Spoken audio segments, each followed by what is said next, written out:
The fluorescent lights of St. Michael's ER hummed their endless mechanical hymn as Katie Morrison adjusted her scrubs in the employee locker room. 8 months.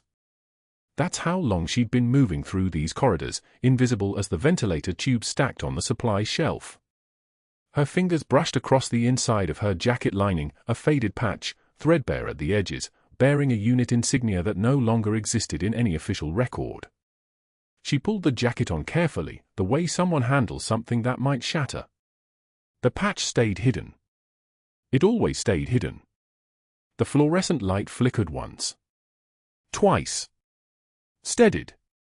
Katie moved through the threshold into the controlled chaos of the trauma bay, and for a moment, just one moment, the fluorescent light seemed to part around her like water around a stone. She didn't walk.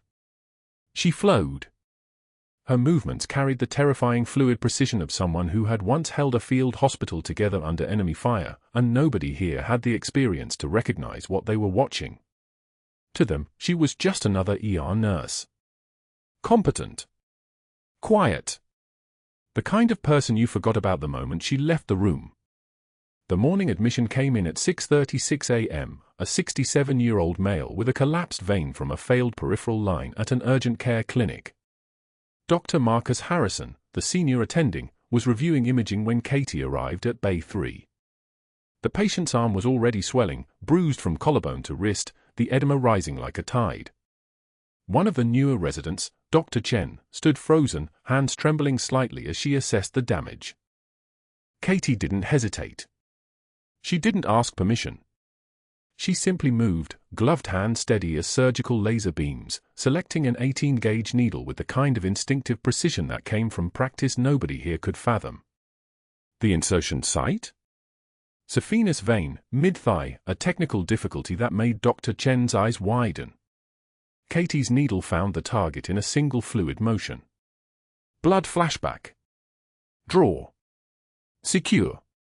The entire procedure took 47 seconds. Your technique, Dr. Chen said quietly, watching the foredrip establish itself. That was, where did you train? Katie didn't look up from the forelock. Here and there. She moved toward the medication cart, and that should have been the end of it. Routine. Invisible. But from bed 5, someone watched. Someone who knew the difference between civilian technique and the kind of precision that comes from running trauma tents under 130-degree heat with mortar rounds walking across the compound. PFC Marcus Webb was recovering from a training accident, pneumothorax, treated 3 days ago, stable now, and he had spent enough time in field hospitals to recognize the signature when he saw it. His eyes tracked Katie as she moved, watching the way she moved around the patient, the way her hands never made unnecessary motions, the way she anticipated needs before they became critical. When she passed by his bed to check his chest tube dressing, Marcus spoke quietly. You ran trauma tents, didn't you? The question hung in the air like a held breath. Katie's hands didn't pause. Her fingers continued their inspection of the dressing, checking the seal, the tape, the vital function of what kept his collapsed lung re-expanding. Her jaw moved once, subtle as a clock hand, the smallest acknowledgement of something shifting inside. When she finally spoke, her voice had the quality of someone choosing each word from a locked drawer. That was a long time ago, she said. Marcus knew better than to push. He'd been in that world long enough to understand that some answers came only if you already knew the question. But something in the way Katie had said it, not with nostalgia, but with the kind of careful precision you used when discussing classified operations, made him understand that whatever she had done, whoever she had been, the world outside this hospital had no record of it anymore. The day moved forward in the way ER days do, moments of crisis separated by long stretches of documentation and waiting. By 2:15 p.m., Katie had processed 43 patient interactions, managed 2 trauma admissions, and caught the attention of exactly one person who understood what he was seeing. Dr. Pierce entered the trauma bay at 2:33 p.m., his tablet glowing with the soft light of billing codes, insurance adjustments, and the kind of numerical sleight of hand that nobody was supposed to notice. He was 53 years old, wore a watch that cost more than Katie's monthly rent, and had constructed a network of financial arrangements so careful that it had survived 18 months of audits. The hospital's billing department reported to him. The insurance liaisons consulted him. The finance committee deferred to his recommendations. He was untouchable. He was also watching Katie examine a billing slip on the medication log. She had paused at the charge nurse station, her eyes tracking a discrepancy between the procedure code entered into the system and the actual medication dispensed. The code listed a 500-unit antibiotic injection. The patient had received 100 units. The difference, $8.47, had been billed and processed. Katie's pen was hovering over the entry, ready to make a note, when she felt the atmospheric pressure change in the room. Dr. Pierce had looked up from his tablet. His presence didn't announce itself. It simply altered the space around him, the way a stone in a stream changes the current. Katie felt it the way soldiers feel the difference between empty horizon and distant artillery. She didn't turn. She didn't pause. She simply continued her notation, her handwriting precise and careful. 2 minutes. That's how long it took before Dr. Pierce approached the station. Question about that entry. His voice moved like honey through the space between them, smooth, reasonable, laced with the kind of warmth that made people forget to be suspicious. Katie kept her eyes on the log. The billing code doesn't match the medication dispensed. The patient received a smaller dose than what was charged. Ah. Dr. Pierce leaned against the counter, his expression thoughtful. That's the beauty of billing codes, Katie. They are predetermined based on the treatment protocol, not the actual administration. The protocol accounts for potential adjustments. Standard practice. It wasn't. Katie had worked in 8 different hospitals across 2 continents, and she knew exactly how standard practice operated. She also understood that challenging Dr. Pierce in the middle of the ER, in front of the charge nurse, in front of the attending physicians, was the kind of professional mistake that had a way of echoing backward through a career. She was 8 months into this position. She had no allies. She had no institutional power. She had only the faded unit patch hidden inside her jacket and the knowledge that she had been trained to operate under circumstances infinitely more dangerous than a hospital billing code. She turned to him. Her eyes met his. When she spoke, she chose each word like ammunition. I'd like to verify the protocol, she said quietly. The documentation should match the actual care delivered. Dr. Pierce's smile never wavered. It was the smile of a man completely unaware of what he was looking at. I appreciate your diligence, Katie. It's refreshing. But billing protocols are handled by administrative staff, not floor nurses. I'm sure you have patients who need your attention. He turned back to his tablet, his attention already transitioning to the next item on his list. But Katie didn't move. She simply returned to her notation, completing the entry with the precision of someone documenting evidence. She knew what she had just done. She knew the language Dr. Pierce had used, the way he had dismissed her without actually addressing the discrepancy, the way he had called her by her first name as if they shared a familiarity that would make her compliant. Across the bay, Marcus watched from bed 5. He saw the moment Katie's hands stilled.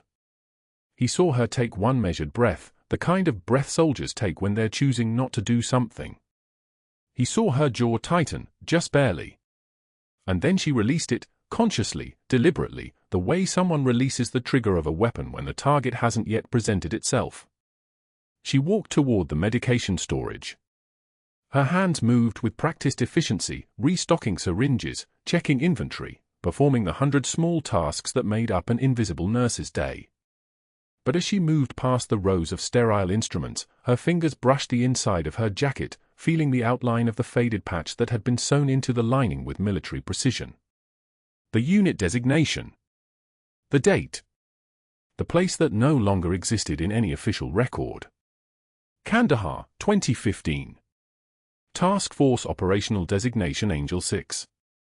The operation that had erased Captain Katie Morrison from all military records and given her permission to disappear, to vanish, to become nobody, to become nothing, to become just a nurse in a Norfolk hospital where fluorescent lights hummed and billing codes didn't match the patients they treated and men like Dr. Pierce moved through the world believing themselves untouchable. That was the moment when the next voice came through the intercom. Trauma incoming. Multi-vehicle collision. ETA for minutes. All available personnel to Trauma Bay.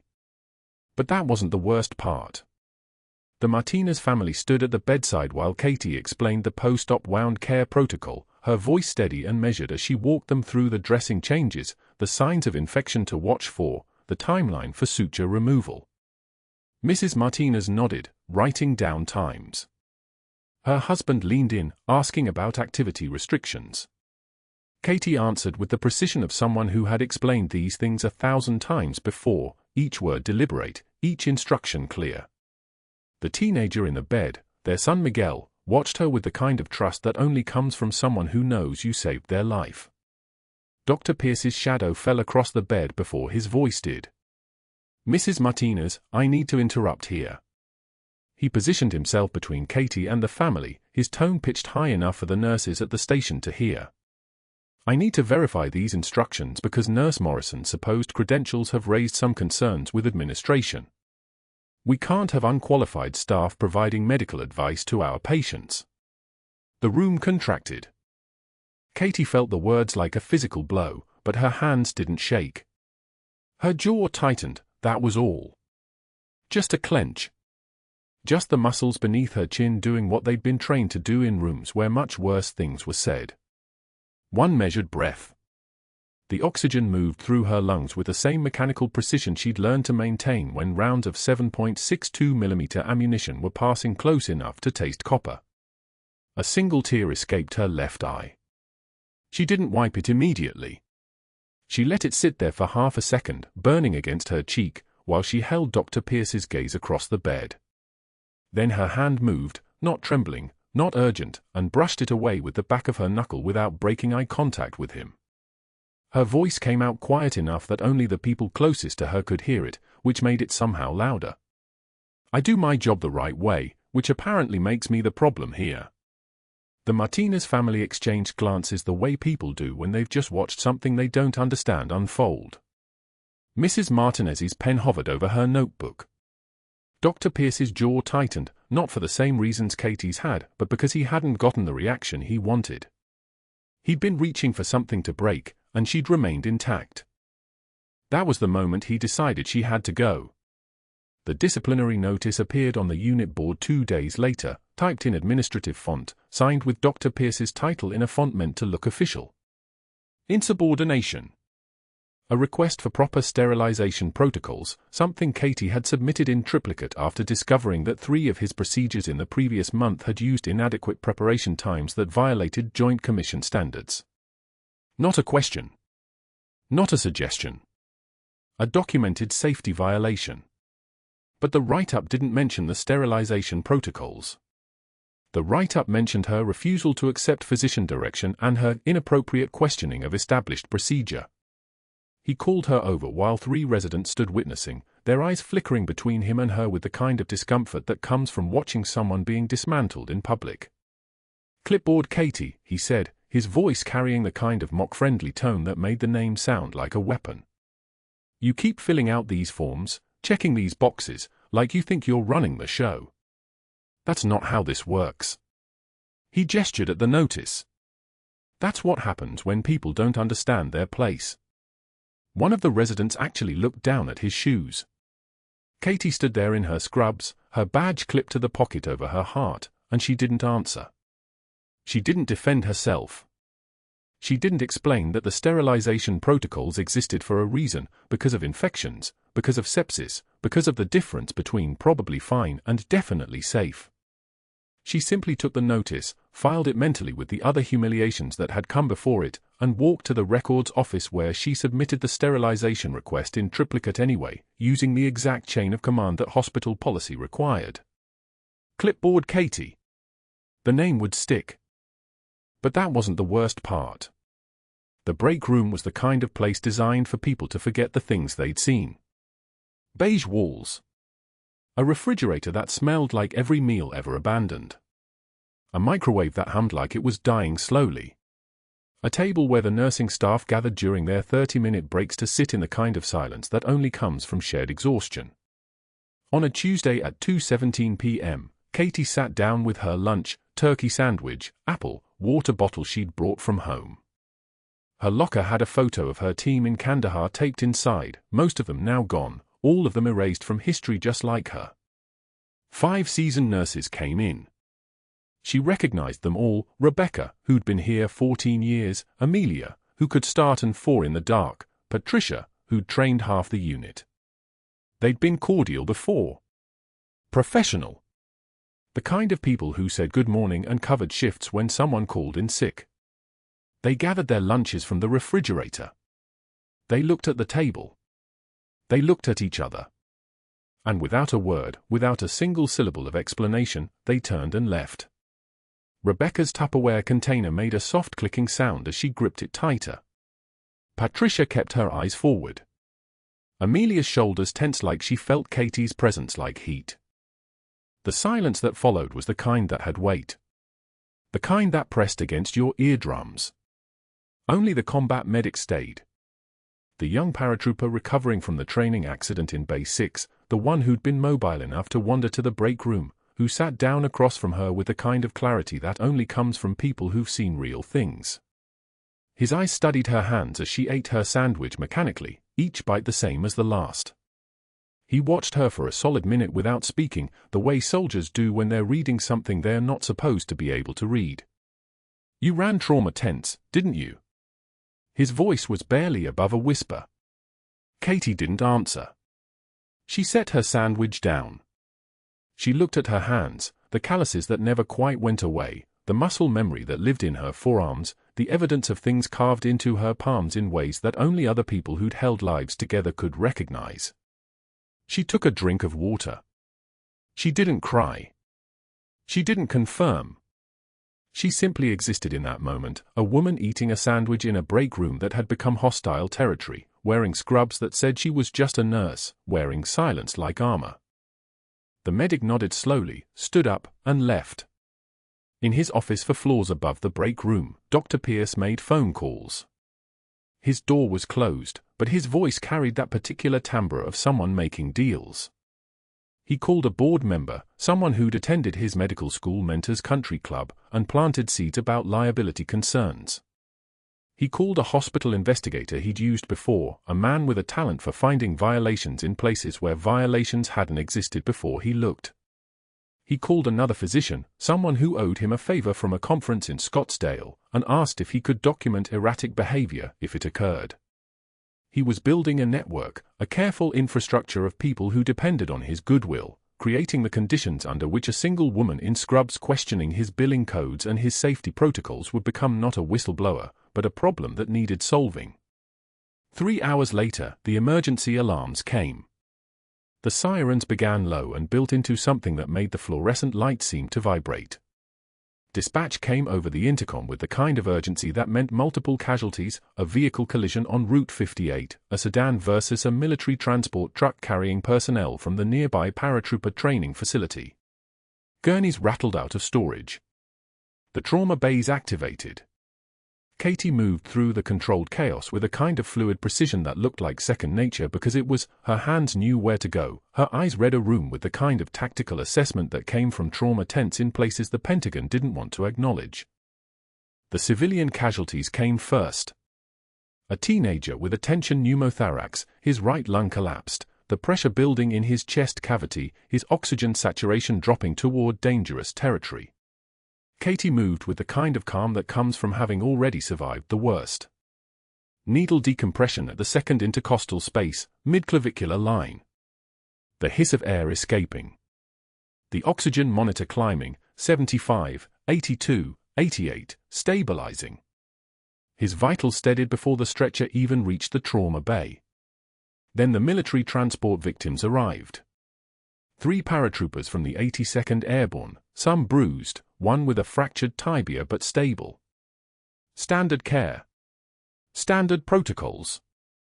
But the 4th casualty came last, wheeled in with the kind of urgency that meant everything else would have to wait. A young paratrooper, maybe 24 years old, his uniform soaked with blood, shrapnel embedded in his chest, not a simple penetrating wound, but fragmentation, metal fragments from equipment that had pierced the cab of the truck like shards. The wound pattern was specific. The trajectory was specific.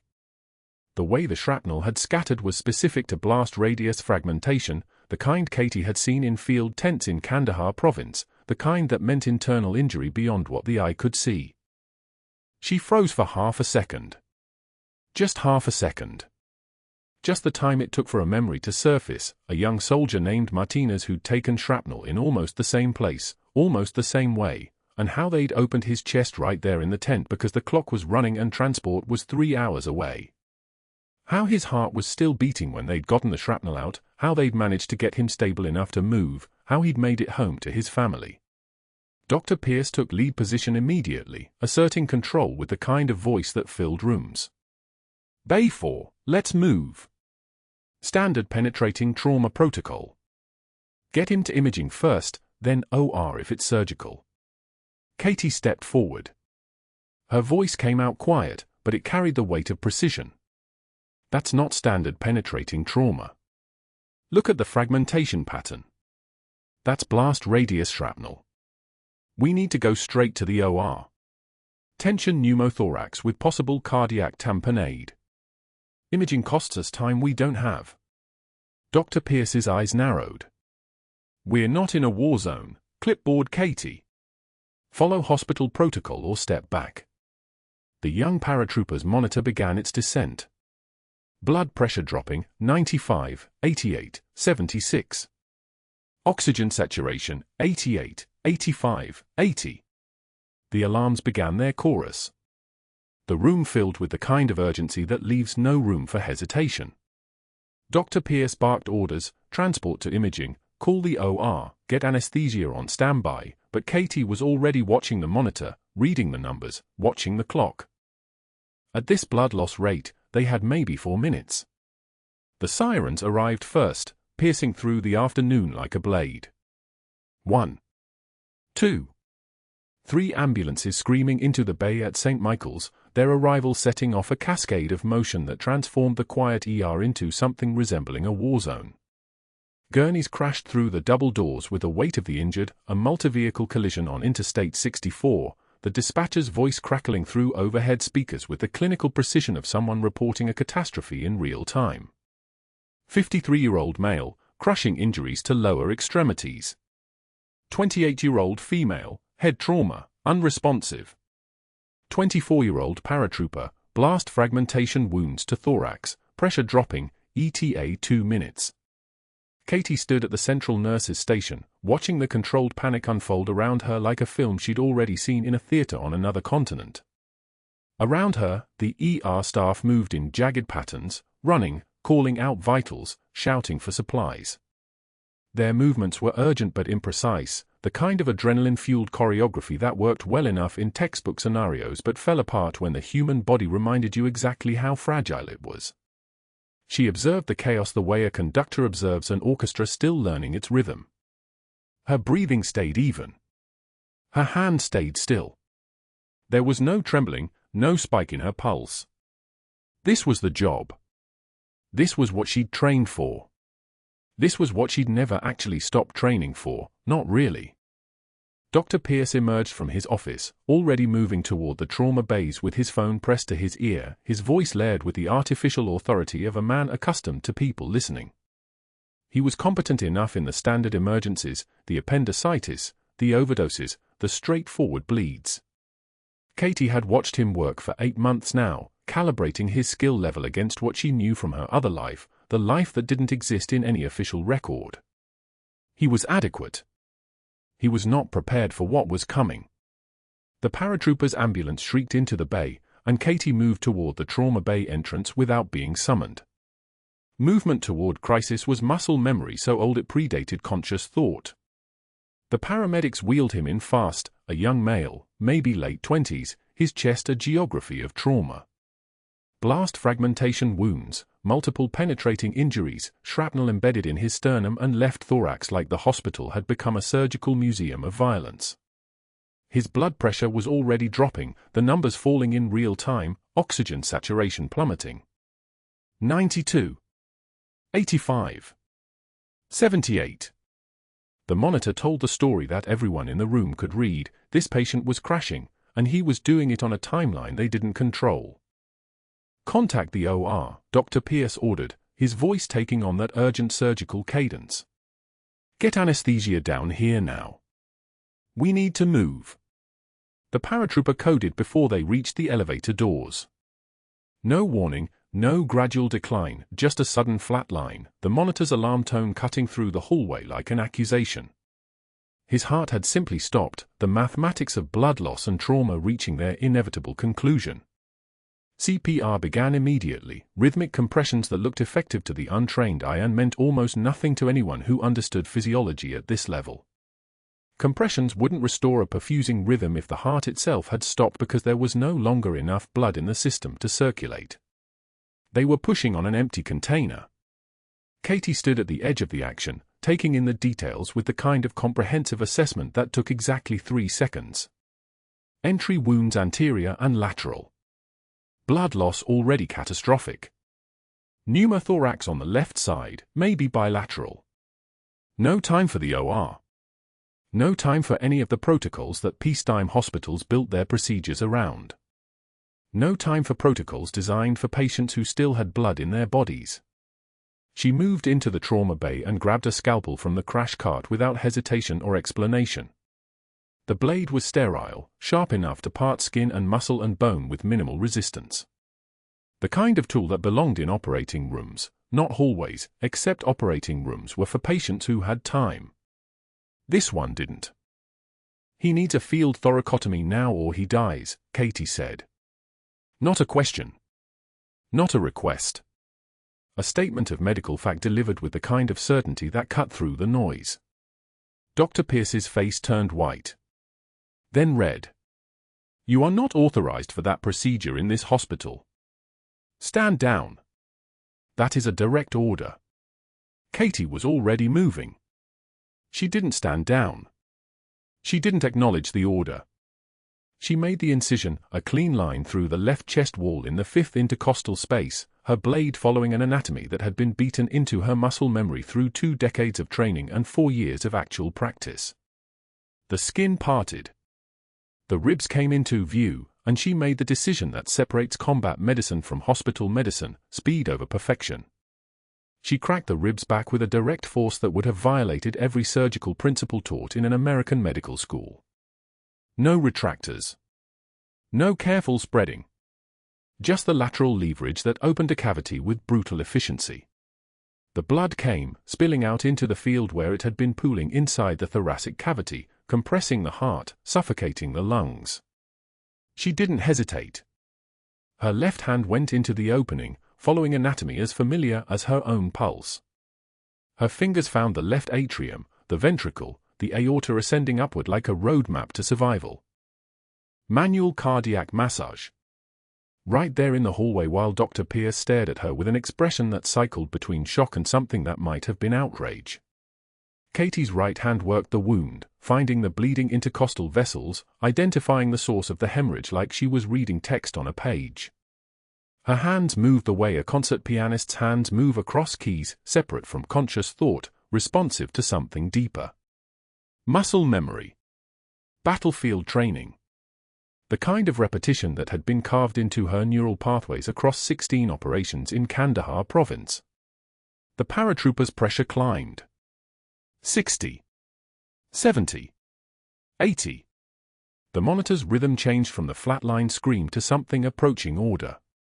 Her hands worked without hesitation, without the trembling that could accompany adrenaline. The tremor wasn't fear. It was restraint, the discipline of measured force applied at exactly the right moment with exactly the right pressure. Around her, the trauma team had frozen, watching something they'd never actually seen before. Not in training videos. Not in simulation. Not in any hospital in America operating under peacetime protocols. Katie clamped a bleeder with a DeBakey forceps, crimping the bleeding vessel with the kind of precision that came from hands that had held lives together when there was no OR 15 minutes away. The paratrooper's blood pressure stabilized at 94/58. Not good. Viable. The oxygen sat climbed back into the mid-80s. Still not good. Survivable. She stepped back, her scrubs painted red, her breathing steady as if she'd just walked through a door instead of into the kind of procedure that only existed in trauma textbooks and combat medicine protocols. The silence in the hallway lasted 3 seconds. Then the crash team sprang into motion again, muscle memory restarting like a film reel that had jammed suddenly back into frame. 2 nurses rushed to assist. Another was already on the phone with the OR. The paratrooper wasn't dead. That was the only fact that mattered.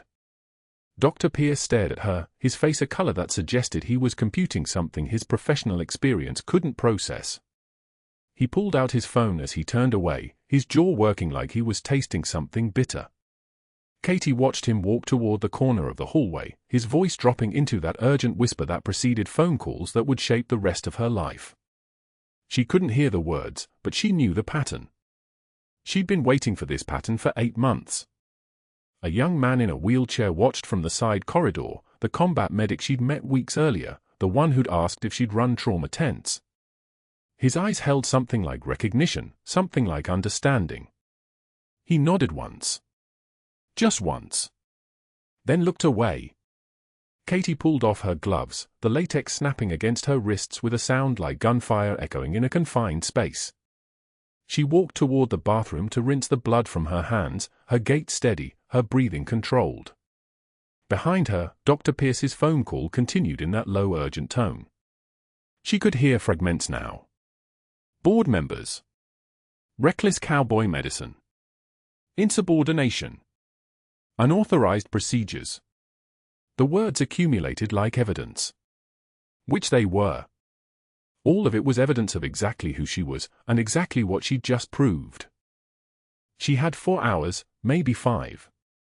That was how long it would take for Dr. Pierce's network to activate, for the phone calls to ripple through whatever connections he'd cultivated, for the hospital investigator to be summoned and briefed on the liability situation in the ER.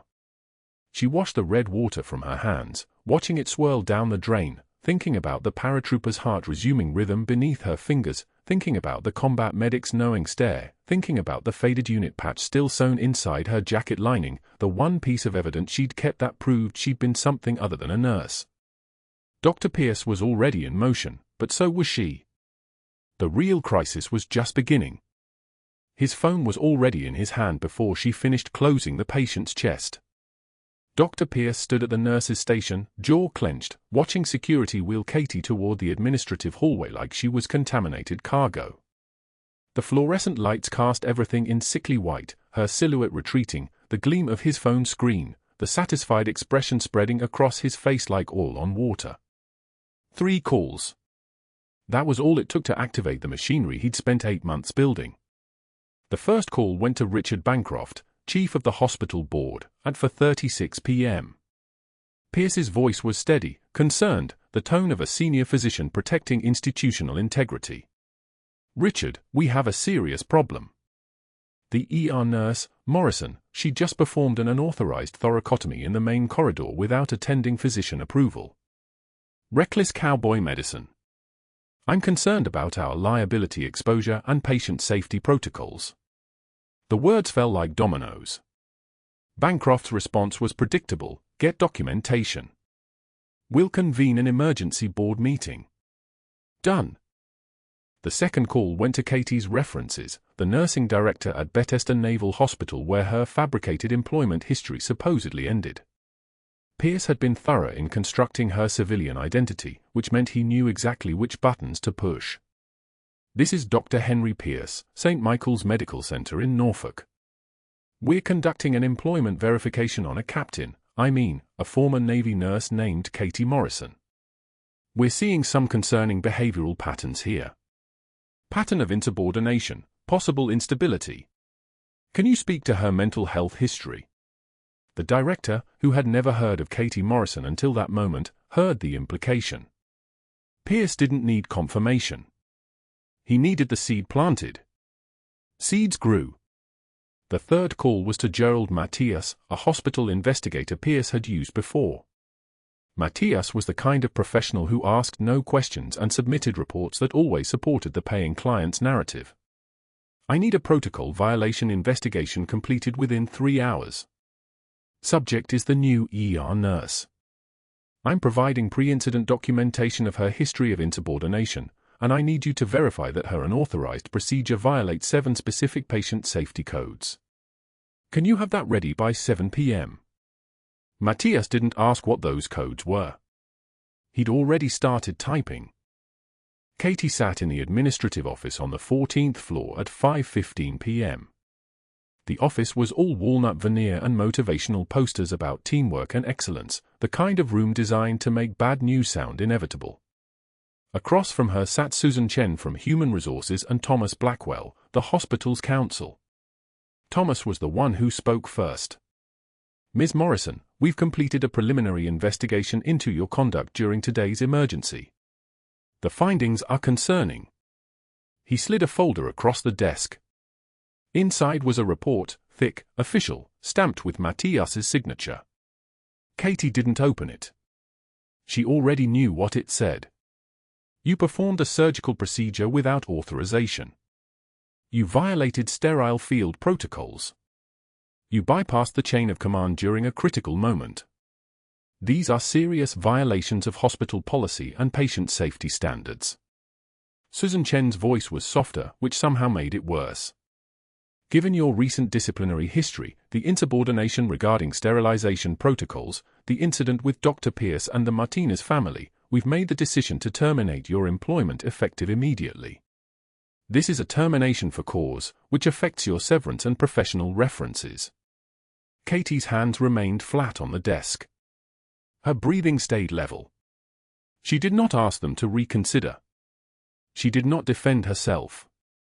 She did not explain that a man with blast fragmentation in his chest was dead in 30 seconds without intervention, that sterile field protocols matter less than cardiac output, that every second she'd spent following their chain of command during a crisis would have added another body to the morgue. She simply nodded once and stood. My badge and access cards, she said. Security will collect those items, Thomas replied. We'll have you escorted to your locker to retrieve your personal effects. You'll need to vacate the premises within 15 minutes. The walk to the locker room was longer than it should have been. The ER staff watched her pass, their eyes sliding away like oil over water. No one offered support.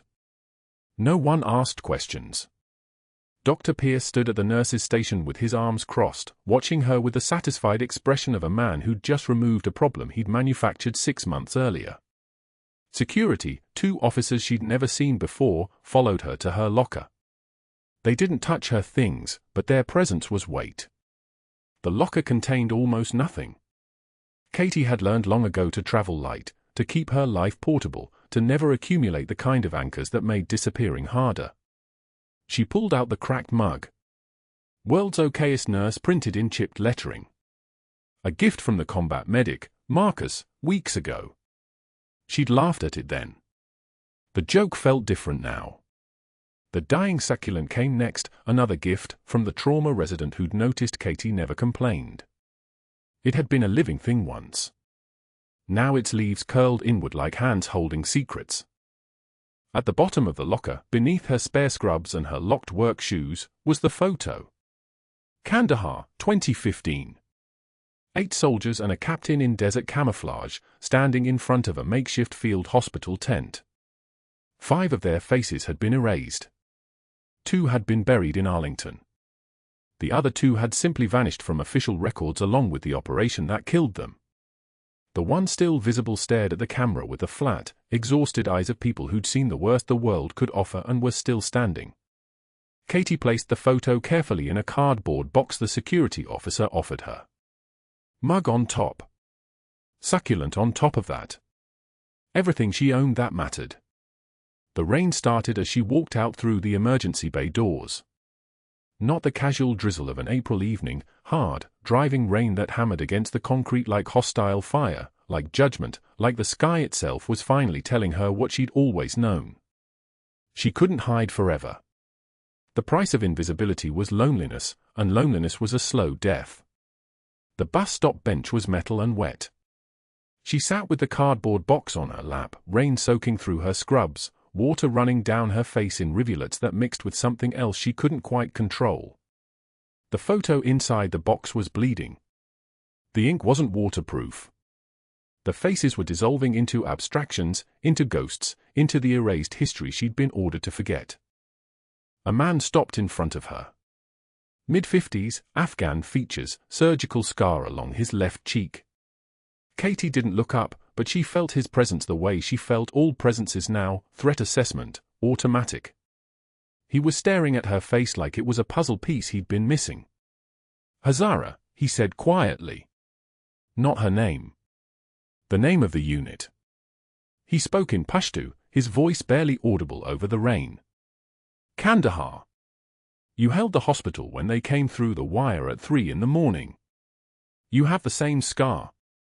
Same eyes. Katie's hands remained still. Her breathing remained steady. She was a ghost now, officially non-existent, professionally terminated, militarily buried. There was no Captain Katie Morrison. There was only a woman on a bench in Norfolk, Virginia, in the rain, holding a box that contained the only proof she'd ever existed at all. The man waited for acknowledgement. She offered none. After a moment, he walked away, disappearing into the downpour like a memory refusing to stay dead. The headlights approached through the rain before she could think about what came next. Large vehicle. Deliberate speed. The rain scattered in the vehicle's wake like something alive trying to escape. Through the sheets of water, Katie saw the outline clearly, Black Hawk. Military silhouette. The kind of transport that only arrived when protocols had collapsed and emergency channels had been activated. The vehicle slowed. The paratrooper's eyes opened at 4:17 p.m., 2 days after Katie had carved through his chest cavity in that hallway, 2 days after security had escorted her out of St. Michael's with a cardboard box and the rain hammering down like judgment. His gaze swept across the ceiling tiles, then found focus, locked directly on the woman standing in his doorway, still wearing yesterday's scrubs under her jacket, still carrying the weight of erasure like other people carry briefcases. His voice came out rough, broken from the breathing tube, but his words arrived with the precision of military call signs transmitted across classified channels. Angel 6. You're Angel 6. The room temperature seemed to drop. The heart monitor accelerated on the wall behind him, beep, beep, beep, tracking his recognition like a countdown timer. Katie's expression didn't shift. She'd heard call signs before. She'd answered to them. But never here. Never in a hospital hallway where her name tag read Katie Morrison, RN, and every credential beneath that name was manufactured, borrowed, survival-grade fiction.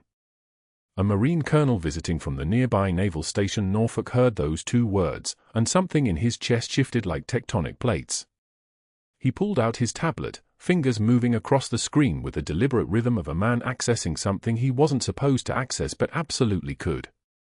His tablet screen glowed in the fluorescent light, and his voice rose, not loud, but carrying the weight of Pentagon authority. For extraordinary valor in Kandahar province, this commendation recognizes a special forces captain who held a field hospital under enemy fire for 16 consecutive hours, protecting 43 wounded personnel with complete disregard for personal safety, ensuring 0 preventable deaths despite sustained RPG and small arms fire from multiple positions. He read each word like he was reading scripture. Each sentence another layer of Katie's buried identity, another declassified secret stepping into the light. Her hands remained at her sides. Her breathing didn't change. The mask didn't crack. Not yet.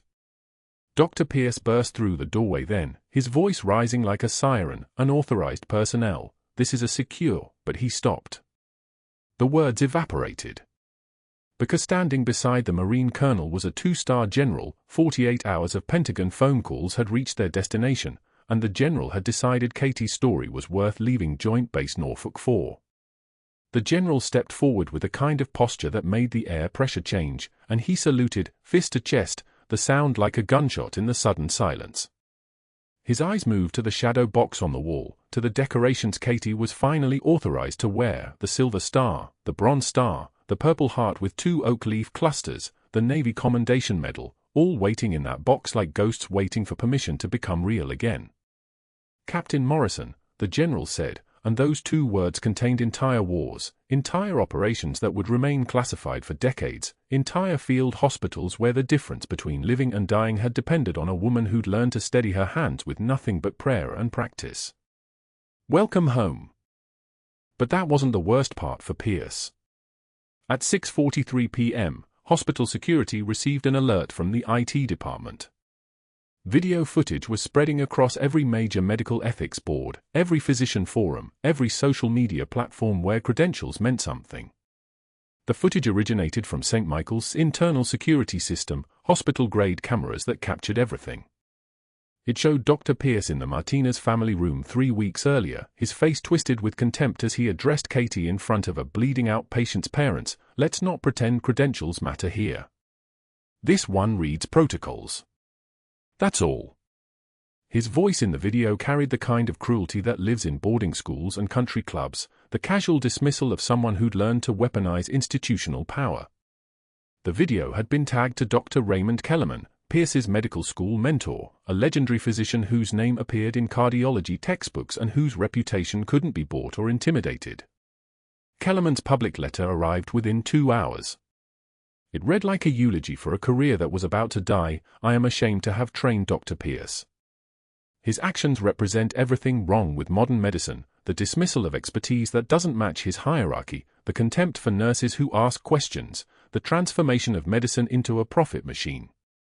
I am personally requesting a full board review of his entire tenure at St. Michael's, and I'm encouraging federal investigators to examine his billing practices.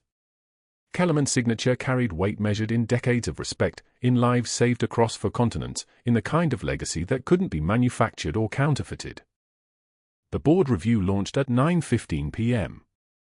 By 11:41 p.m., the forensic auditors had found the pattern, thousands of billing codes that didn't match procedures that never occurred, insurance claims that existed only on paper.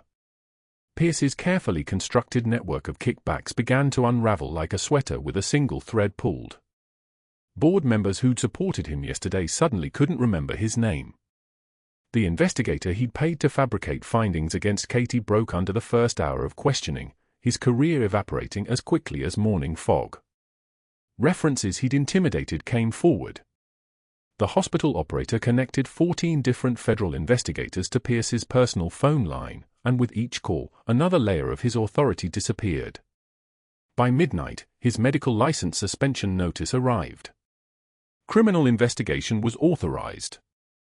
His office was sealed with evidence tape that looked like ceremonial ribbon.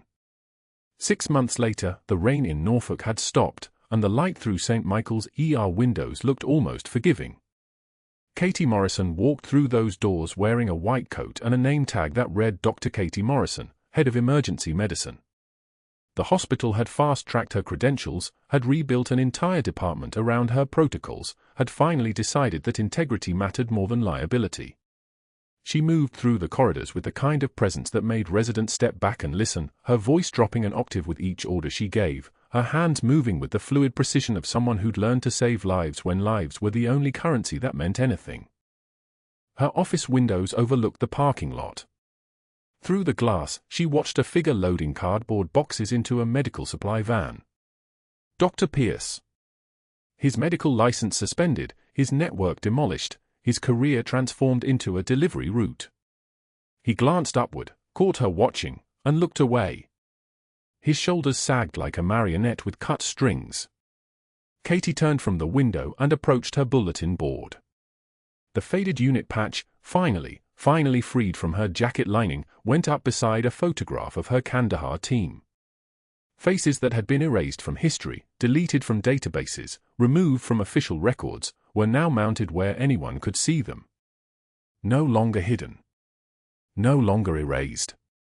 The patch looked almost fragile in the daylight, but it held. It had always held. The paratrooper arrived in dress uniform at 2:08 p.m., his chest healed, his breathing easy, his eyes carrying the look of someone who'd been given a second chance at living. He carried a shadow box, his official Pentagon authorization finally visible in the weight of his hands. He handed it to Katie, and she opened it carefully. The decoration she'd never been permitted to wear. The medals. The citations. The proof that Captain Katie Morrison had existed, had mattered, had changed the trajectory of lives that nobody would ever officially acknowledge. She pinned them to the wall beside the unit patch. The Martinez family arrived next, their daughter trailing behind them, the girl whose post-op care Katie had managed, the girl whose life Katie had protected with proper protocols when Dr. Pierce wanted her silenced. They brought flowers and gratitude so heavy it seemed to bend the air around them. They held her hand and thanked her. The combat medic, now working as Katie's physician assistant, delivered her coffee at 3:15 p.m. and smiled like he'd always known who she was. Which he had. By 4:56 p.m., Katie stood in front of a group of residents in the teaching theater, her hands moving through the field thoracotomy procedure with the economy of motion that comes from having performed it under fire. The ribcage is architecture, she said, her voice steady and certain. You learn to read it like a map. The knife enters at the fourth intercostal space, the blade rotating perpendicular to find the pericardium. The hand that hesitates is the hand that fails. She looked at their faces, young physicians who didn't know that their teacher had once held a field hospital together with nothing but nerve and muscle memory and the refusal to let people die. True heroism is what you do when the world stops watching, she told them. The camera panned across her office wall. The unit patch. The team photo. The medals. The proof that some heroes wear scrubs instead of dress uniforms, that some battles are fought in hallways instead of deserts, that some warriors save lives by refusing to bend toward corruption, by standing in their integrity even when standing alone. If you made it this far, you already know the truth about Katie Morrison. But there are 100 more like her, walking among us, saving lives, honoring codes that nobody asked them to keep. Subscribe and hit that notification bell so you don't miss the stories of the warriors we forget. These heroes deserve to be remembered. Share this video. Let's make sure they are.